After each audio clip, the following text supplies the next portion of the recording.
Hello and welcome to Morning Brew. It is Monday the 24th of April 2023. We've had quite an eventful weekend, not least for the poor people living in Sudan, many of whom British people living in Sudan who have been abandoned by the British government. But we'll get into that in a moment. First of all, I'm going to read your messages. Nick and Diff saying, watching your video with Super Tan, I'm shocked. Only 10 minutes in, but oh my life. If you want to watch that video, it's called The Intersection. It's going to be a series of videos that we're going to be doing about feminism, about trans people, people of colour, and just basically everyone who needs to get together to ensure that the fascists who are trying to take over our country and America don't win. So look out for more episodes of that coming up. But I'm trying. I feel a bit bad being the host of it as being like a white cis male bloke who speaks English. But at the same time, it's like I'm just trying to put it together and let it run on its own accord. So we'll see what happens over the next few weeks. But hopefully there'll be some more of that. It's really good. It's really good. It's a really good discussion about feminism in the 21st century. Lee Corn says, morning, no water here today. Well, I had no sound, mate. You think you've got problems? The United Utilities, I've been slacking them off. They're taking their revenge. Ooh, maybe. Hey, did you hear about this case in America of eBay? Some people who worked for eBay, like threatening death threats towards a couple that made a newsletter that poked fun at eBay or something. They were annoyed that this newsletter existed, so they decided to. It's like an elderly couple who made this newsletter. Oh my God. I'll get some more information about it and I'll put it into the description below later. But oh my word, that's just bizarre. Absolutely crazy. Nick and Diff said, I started watching it last night and it was shocking, leaving hair and fingerprints in taxi windows in case anything happens to them. Yeah. This is the sort of stuff that men don't think about, which is why it's worth making a show where we go, this is the stuff that men don't think about. The chat was eye-opening, particularly to this older woman, says Jan. G'day from Perth, from Faber. G'day, mate. I've got my Aussie hat here. I'd be wearing it if it wasn't so bloody cold down here, up here. Hey, Graham, can you make a recurring event or stream announcement for your live streams if possible so people can see it and their suggestions and prepare for it? Potentially wait if delayed. Yeah, Aaron, I need to get onto that. One of the things that I do at the moment is I stream onto multiple platforms at once.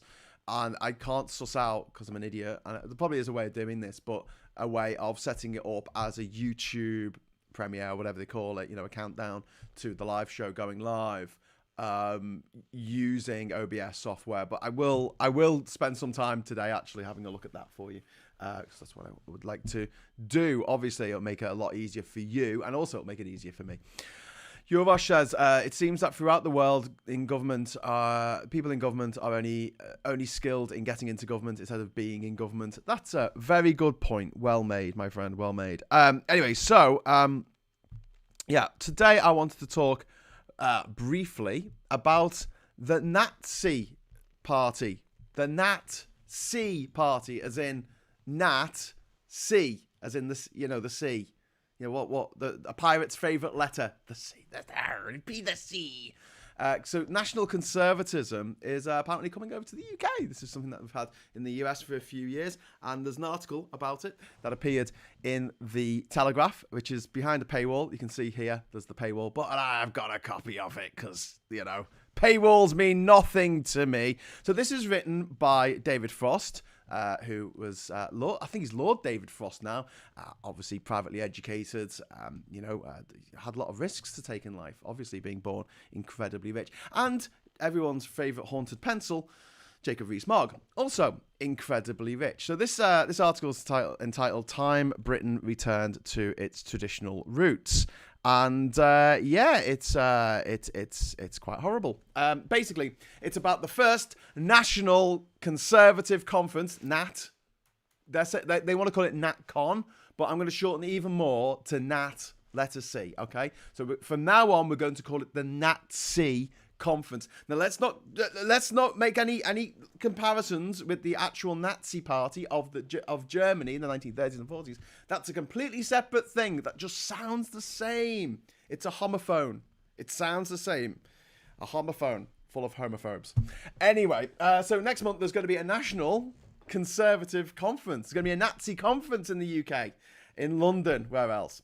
This is a movement that began in the US, and basically it's about unleashing the potential of Brexit. Now, if you've been paying attention to any of these videos over the last 5, 6, 7 years, you'll have realised quite quickly that there are no benefits to Brexit, only pitfalls, downfalls, and just cliff edges. It is just a horrific state of affairs that this upper class, toff, lunatic fringe that run our country, who have decided to plunge us into with the vocal support of a good sizable chunk of the middle class and working classes. And you're like, why are you sticking up for these guys? They're not going to stick up for you. And now we're seeing that in higher food prices. People can't afford their mortgages. People can't afford to get to work. People can't afford to work. People can't afford to look after their kids. People can't afford to have kids. People aren't having kids now because they can't afford to have children. You know, when you talk about things that are an existential threat to your nation, yeah, most of the population deciding not to have kids is a pretty big existential threat, boys and girls. Bigger than the boat people, bigger than the people coming over in the little boats, all of whom put together wouldn't fill Anfield. Like, that's not that many people. But people not having babies, oh yeah, well, that's the situation we're in. People are not having babies. People aren't buying houses. People aren't thinking they're going to get a job for life. People are just scraping by, keeping their head just above water. People are getting into insane amounts of debt, which is then having to be written off because there's no way they can pay it. And then everyone loses because the banks don't get the money back that they've created to pay for people. So anyway, on with the Nazi conference. They want the restoration of economic freedom of speech, because that's been taken from us. This is what they're saying in this article. They're complaining about freedom of speech being taken away. This is the party, David Frost, Conservative, and Conservative peer, and Rees-Mogg, Conservative former minister. Don't know if that happened. Former head of the House of Commons. Wasn't he the head of the House of Commons? Yeah, that role, leader of the House. Bloody hell. Anyway, they want a freedom of speech, a restoration of economic freedom. What, like not having all those customs that we've put in Dover? Yeah. That'd be great. Let's go back into the EU. And anti-woke policies. They want anti-woke policies. This is the party that have banned protests that are too noisy, and they are apparently going to be the protectors of freedom of speech. Yeah, right. Anti-woke policies rooted in the common sense and historic popular culture of this country. Public culture, not popular culture.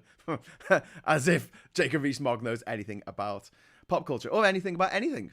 In fact, he's an idiot's idea of a clever person. He really is.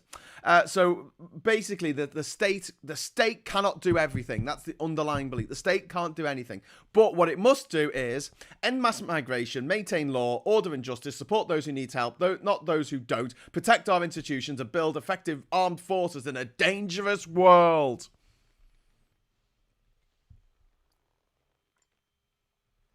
Yeah, you don't want a state that interferes in your personal life in any way.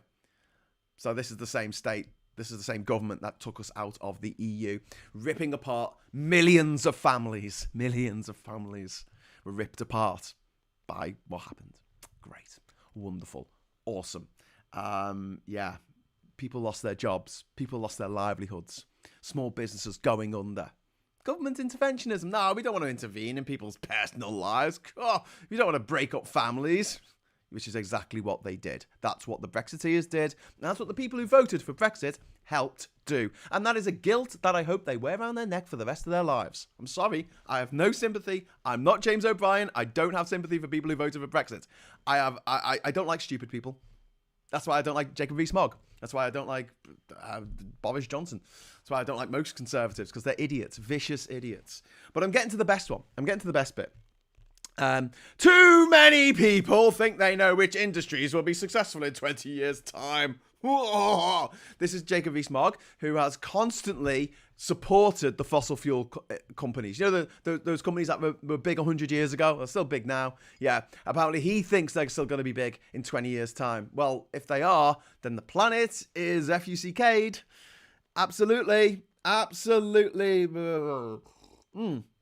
Anyway, they want to direct to their favourite projects, distributing largesse, redistributing income. No, mate.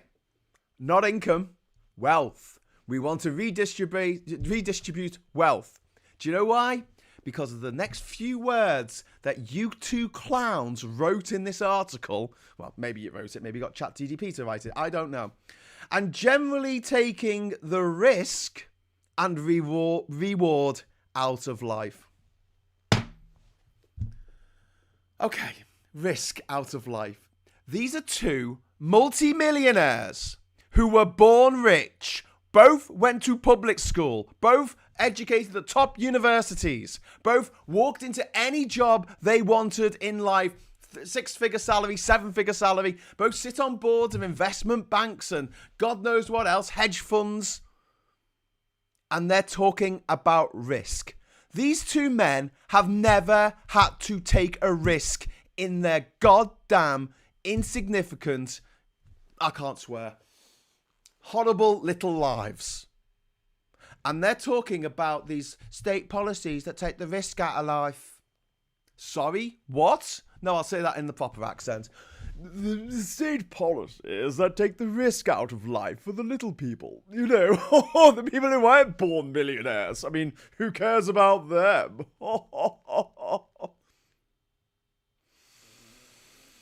Lord, give me strength. Anyway, so the Nazi convention is happening next month if you want to go along to it, or maybe you could picket it if you want, with big signs saying this is a Nazi convention. But there you go. They're going to rebuild Britain outside the EU. They're a nationalist party that want Britain to stand on its own 2 feet, even though we don't produce enough fuel or food to sustain ourselves. Yay. Len Goodman's died. Oh, Len Goodman's died from Strictly. Oh, that's sad. Sorry about that. Sorry to hear that. And we also lost Dame Edna Everage over the weekend as well, which is old Barry Humphries, old Bazza, which was sad. I've got 2 other stories that I want to talk about, which I'm going to get around to. Can you do videos on the fascist mercers and the Cox, the KKK, oil-loving families who fund Tufton Street? Yeah, Vendetta. You know, I've been thinking about this for a while because one of my favourite entertainment acts is Penn and Teller. I really loved them growing up as a kid.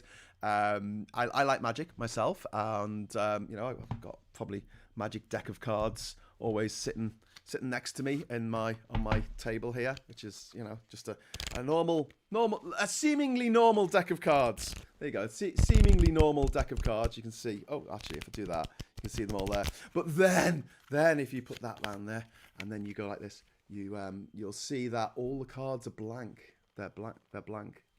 Both sides, they're blank. It's kind of weird. It's an optical illusion. It's an optical delusion. And then you basically find the one that's not blank and put that at the back like that, and then that one at the front there, and then magically all of your cards come back. You see that? See all the cards? They're all there. See, magic. Anyway, so big Penn and Teller fan, but they did a show for Showtime called Bullshit. And I shouldn't swear. Oh, forget it. Who cares? And anyway, so that was the name of the show, and it was good in some ways because it would go after some things that are bullshit, like the anti-vaxxers and things like that. But it was funded by the Koch organization. So basically, any interviews they did were with people from this think tank, this mysteriously funded, no, it's funded by Charles Koch, the Koch Foundation. They would go and they'd interview them. So they did episodes on like environmentalism being bullshit. And it was just like the maddest thing you've ever seen, because they were complaining about people not knowing that dihydrogen monoxide is actually water, which is a bit of a laugh. But really, is that what we're talking about? And it was like, oh, people enjoy recycling stuff, but all that recycling stuff, it's pointless. And it was all just a bit kind of like, why are you slipping this in? Why aren't you doing an episode about, I don't know, Scientology? Anyway, so yeah, I'd like to do a show like that, but not funded by a mysteriously funded right-wing think tank. And so yeah, if we could do that, if anyone wants to do that with me, you could be my companion, maybe a little bit shorter than me, who doesn't speak.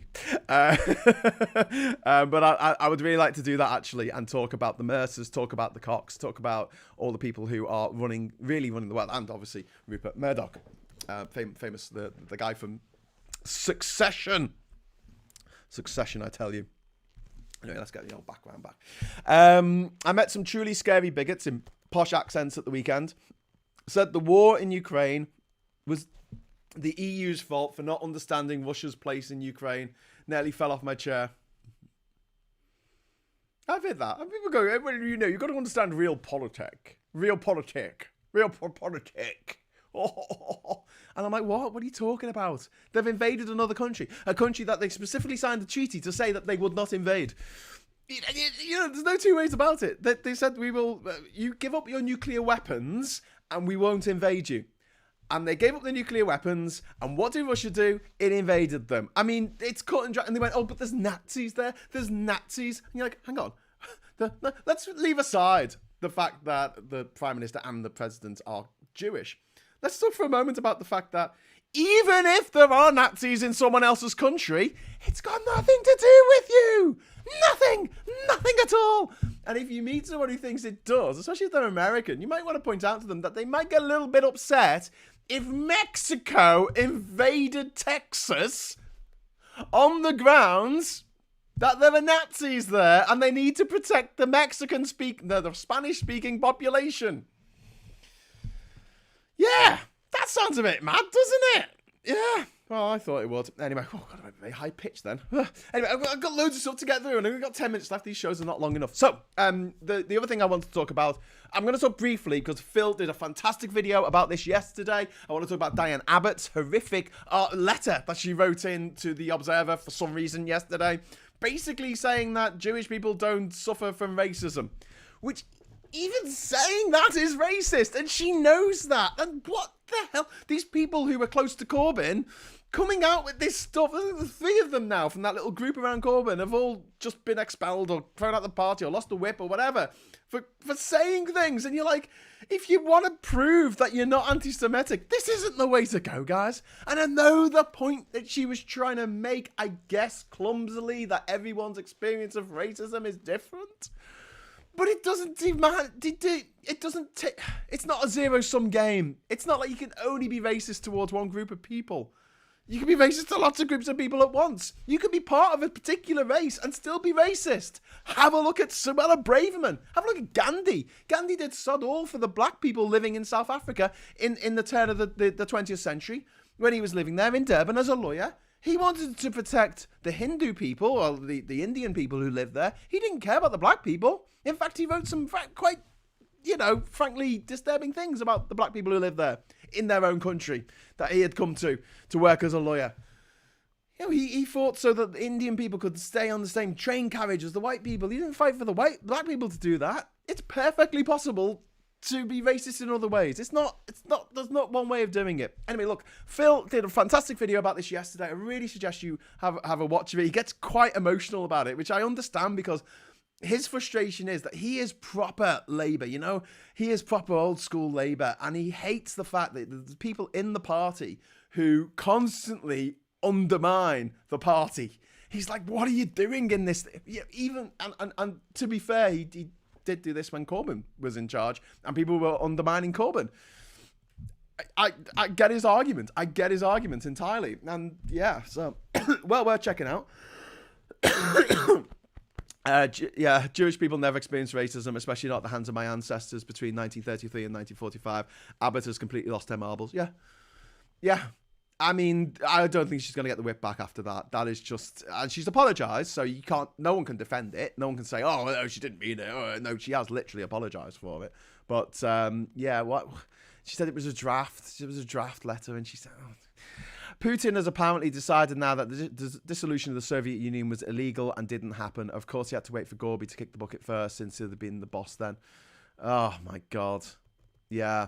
Well, it's all this kind of harking back to history and these amazing old days. The Soviet Union was awful. The Soviet Union was the worst for the people who live there and the world. There was a sea called was it the Ural Sea? Is it the Ural Sea? Am I making that up? I can't remember now. There's a sea on the border of Kazakhstan and Uzbekistan. The Aral Sea, that's it. Not the Ural. The Aral Sea. And it was one of the biggest seas in the world after the main ones and the Caspian. It was about, I think, half the size of the Caspian Sea, so a fairly sizable body of water. It was a sea. It was salty, and the Soviet Union decided to divert all the waters going into it to irrigate cotton fields and things, and now there's no sea left. And when you see those wonderful images of wonderful apocalyptic images of a boat in this dried up seabed, that's usually it's usually the Aral Sea. But yeah, the Soviet Union, great. Literally millions of people died. Yeah. Anyway, sorry to sideline you there, says Nick Indiff. No problem. Is Abbott still suffering with health issues? Didn't she have a severe diagnosis not long ago?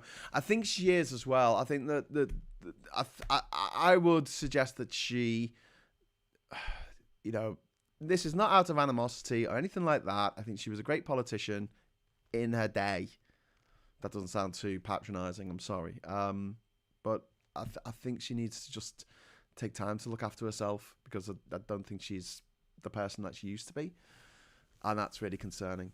Graham's a theatre company was fined in Russia because they performed the classical ballet dance, and Russia considered that an LGBT propaganda.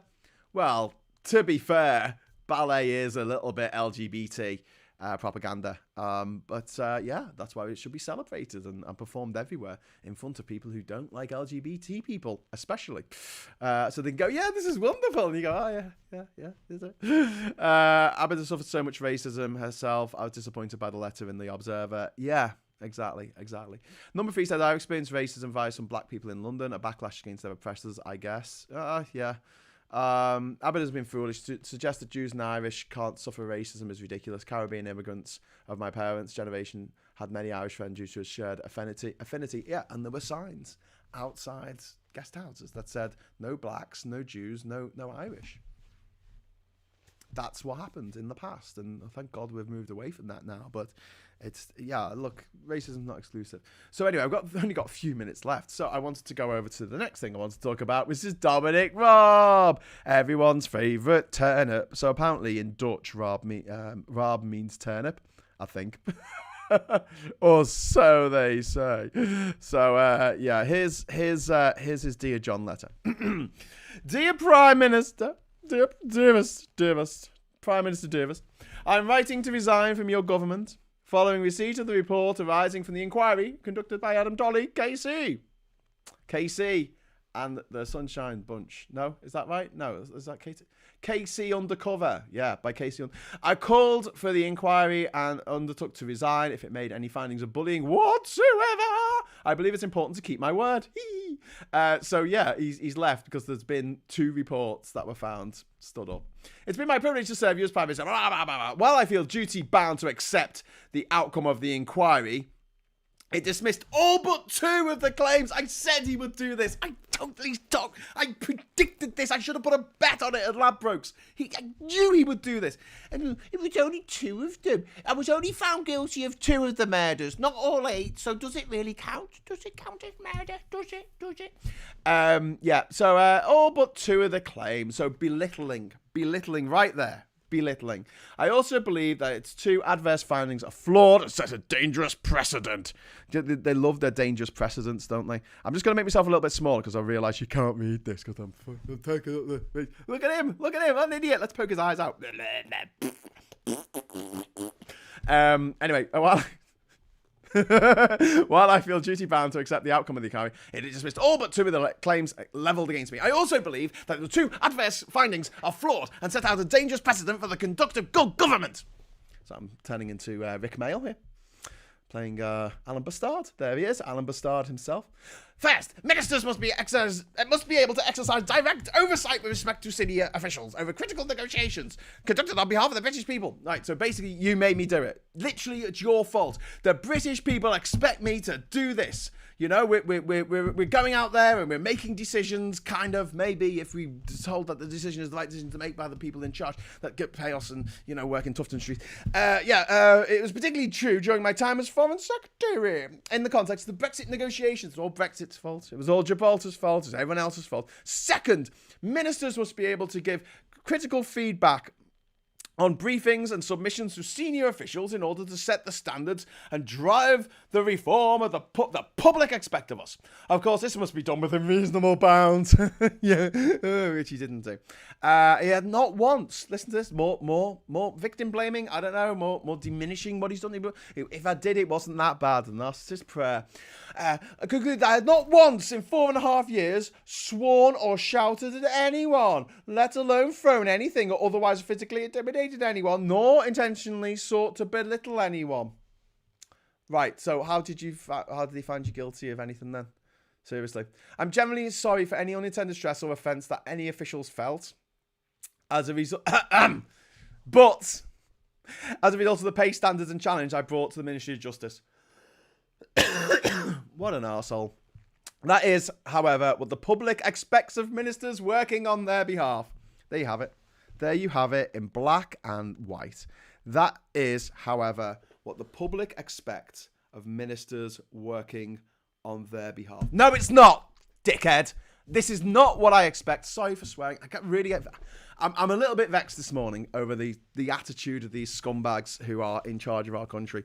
In setting the threshold for bullying so low, this inquiry has set a dangerous precedent. It will encourage spurious complaints against ministers and have a chilling effect on those driving change on behalf of your government and ultimately the British people. Finally, skewed and fabricated claims, blah, blah, blah. I hope this will be independently reviewed. I hope that, I hope that terrible things happen to you, Mr. Raab. I don't like you. I don't like your face. I don't like anything about you. I would like you to go away. I know he's going to the backbenchers now, but I'd like him to just disappear out of public life entirely. In a way, I would like to take the word public out of that statement, but I'll probably get picked up by the Facebook censors and I won't be able to monetize this video later on. But anyway, that was his confession letter. It wasn't me. I didn't do it. It was other boys, bigger boys came. It's like that episode of Harry Enfield with Kevin and Perry where they have a party. The parents go out for the evening and they have a party and everything gets smashed up and everything gets robbed and they're sitting there going, bigger boys came. Yeah. These are the people running our government. These are the people running our lives. Interfering in our lives, making it that we can't do with the things that we want to do in our life because they're too busy making money and making horrible, horrible laws.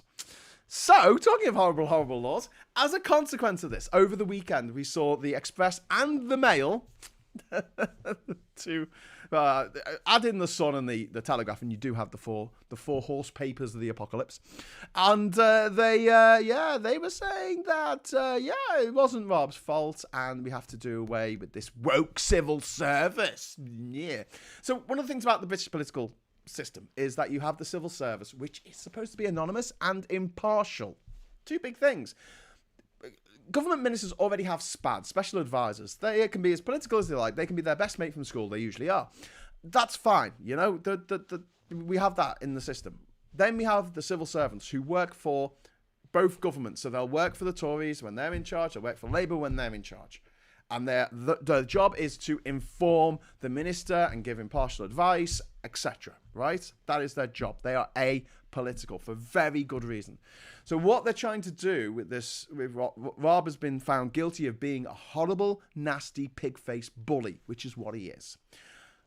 What they want to do with this situation is turn it to say, actually, this is the fault of the woke civil service, and we want to make the civil service political.